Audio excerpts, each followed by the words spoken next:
मुख्यमंत्री पुष्कर सिंह धामी ने मसूरी के एक होटल में मिलेट्स 2023 के अंतर्गत आयोजित क्षमता और अवसर राष्ट्रीय सम्मेलन का दीप प्रज्वलित कर उद्घाटन किया।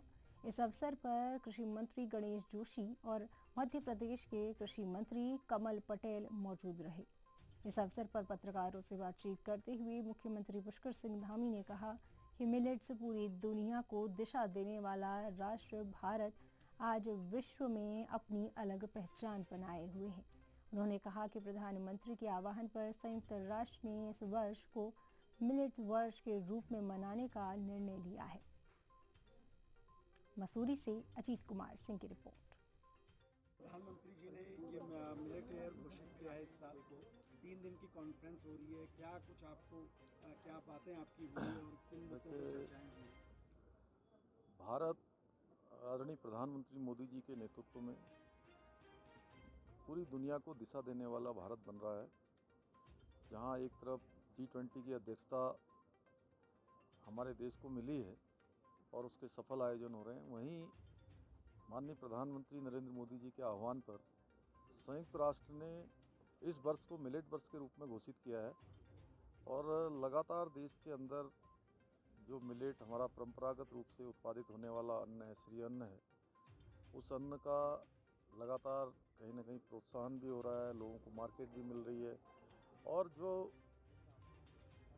गरीब लोग जिस अन्न का उत्पादन आसानी से सदियों से करते आए हैं, उसको अब तेज़ी से प्रोत्साहन मिला है और उसको लेकर यहाँ पर 3 दिन का ये मिलेट कॉन्फ्रेंस आयोजित हुई है। इसमें देश भर से हमारे कृषि क्षेत्र के हमारे मंत्रीगण और प्रतिनिधिगण और वैज्ञानिक सभी आकर मंथन कर रहे हैं और इस मंथन से निश्चित रूप से एक सकारात्मक चर्चा से अमृत निकलेगा और वो अमृत मिलेट वर्ष को साकार रूप, जिस उद्देश्य से मिलेट वर्ष घोषित किया गया है, उसको साकार करेगा। सर, पहाड़ी क्षेत्रों में कितना असर देखने को मिलेगा?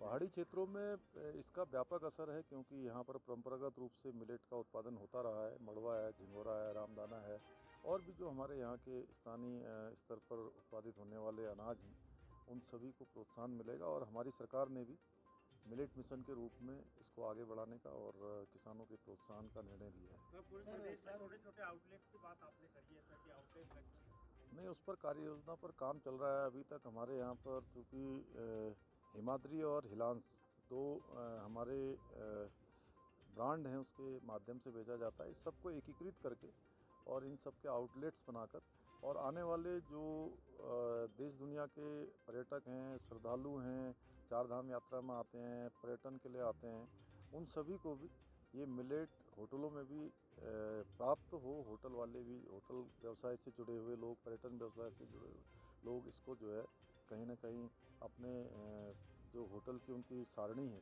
उसमें रखेंगे, तो निश्चित रूप से लोगों को भी अच्छा पौष्टिक अनाज मिलेगा और अन्न का उत्पादन जो करते हैं श्री अन्न का, उनको भी प्रोत्साहन मिलेगा।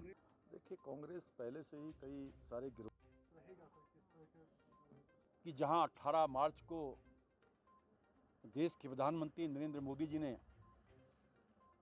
दिल्ली के अंदर इंटरनेशनल मिलेट कॉन्फ्रेंस की शुरुआत की थी, और वहीं आज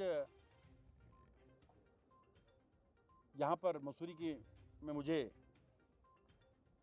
जिसमें आज 15 से अधिक प्रदेशों के प्रतिनिधि, मंत्रीगण, डेलीगेट्स और वैज्ञानिक यहाँ पर आए हैं, उसको करने का सौभाग्य मुझे प्राप्त हुआ। ये पहले कॉन्फ्रेंस कहीं और हो रही थी। कोसाम का चेयरमैन होने के नाते मैंने उसका प्रिविलेज लिया और मैंने एमडी साहब से निवेदन किया कि उसको मसूरी में कीजिएगा। और 3 दिन के अंदर जो मंथन यहाँ पर होगा, जो मिलेट्स पर विचारों को आदान प्रदान यहाँ पर होगा, उसको धरातल पर लाकर जो मोदी जी का सपना है कि किसानों की आय दुगनी करना, उस दिशा में काम करेंगे। मैं मोदी जी का आभार करना चाहता हूँ कि आज इंटरनेशनल मिलेट अगर घोषित हुआ है, उसका श्रेय मोदी जी को जाता है।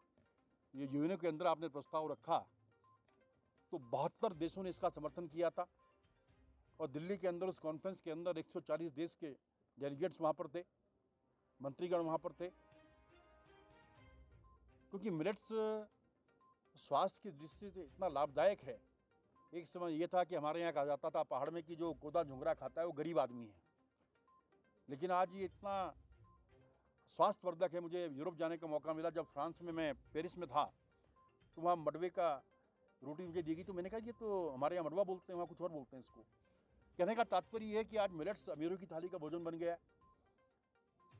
जो मडवा खाएगा उसको कभी शुगर नहीं होगी, जो गौहत की दाल खाएगा उसको पथरी नहीं होगी, जो चौलाई खाएगा उसे घुटने में कभी दर्द नहीं होगा।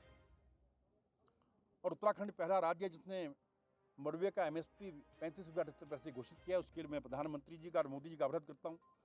और वहीं राष्ट्रीय खाद्य सुरक्षा में हम जो 5 किलो फ्री राशन देते हैं,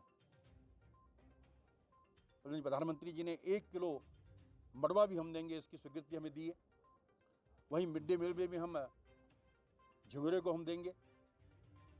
इसको करने का तात्पर्य यह है कि इसका किसान को लगे कि वो अगर उगा रहा है उसका कंजप्शन है, क्योंकि 13 लाख कार्डधारक हमारे यहाँ पर हैं। 13 लाख किलो पर मंथ तो जो है सरकारी खरीदेगी, तो हमारी सरकार लगातार इसके लिए प्रयासरत है।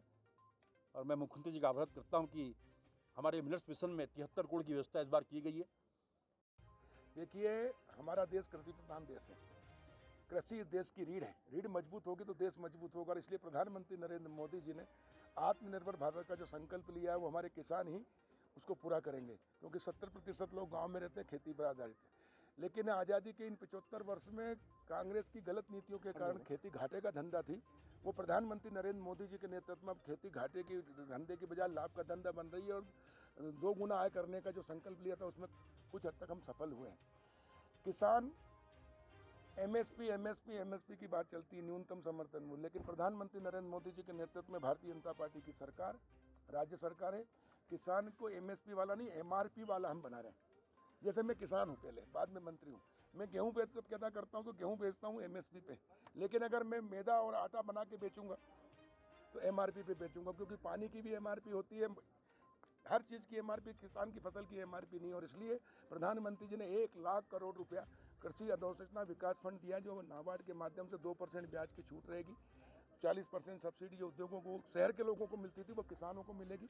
10,000 कृषि उत्पादक समूह बनेंगे और उनके माध्यम से उसमें 300 मिनिमम एक समूह में किसान रहेगा, मैक्सिमम जितना चाहे रह सकता है।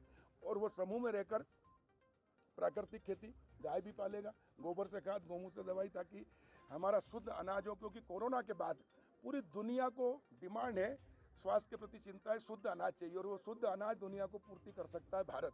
ये भारत के लिए अवसर है।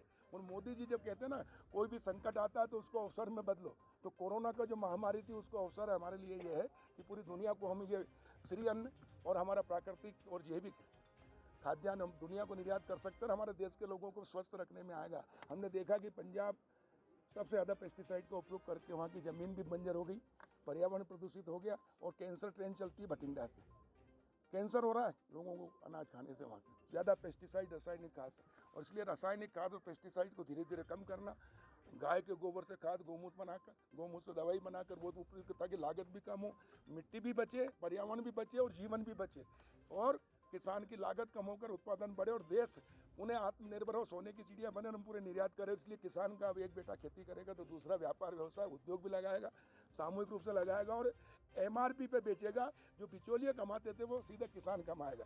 और ये जो श्री अन्न है, इसकी ब्रांडिंग करेंगे, किसान को प्रशिक्षण देंगे।